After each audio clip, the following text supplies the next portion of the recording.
როგორ დავეხმაროთ ჩემს შვილს თუ ADHD აქვს. თქვენ არ გჭირდებათ თქვენი შვილის შეცვლა. თქვენ უნდა დაეხმაროთ როგორ მუშაობს მისი ტვინი. რა ეხმარება ყველაზე მეტად. როგორც წინაზე აღწერეთ, სტრუქტურა და არაზეწოლა. ADHD-ის ტვინს სჭირდება რუტინა, ვიზუალური შეხსენება და პროგნოზირება. მეორე არის დავალებების დაყოფა.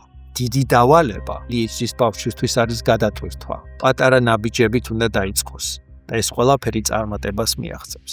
პოზიტიური გამტკიცება ასევე ჭირდება ბავშვს.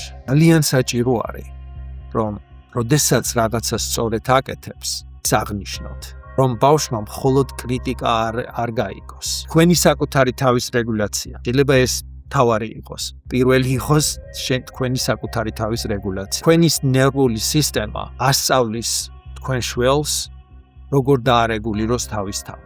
თანამშრომლობა თქვენთან და არა კონტროლი. არ თქვათ ეხლავე გააკეთე, ეს შეცვალეთ, მოდი ერთად დავიწყოთ. და საბოლოო ეს არის პროფესიონალური დახმარება, როდესაც საჭიროა ამ შემთხვევაში. ყველა რისერჩი, ყველა კვლევა აჩვენებს, რომ გაერთიანებული ყველას არ ჭირდება მედიკამენტები, მაგრამ როდესაც არის გაერთიანებული მედიკამენტები და თერაპია, უფრო დიდი პოზიტიური შედეგი აქვს, ვიდრე ან ერთი, ან მეორე. მაგრამ მედიკამენტების გამოყენება ასევე დამოკიდებულია გადასაწყვეტია ფსიქიატრის და მათი ექიმის, პედიატრის.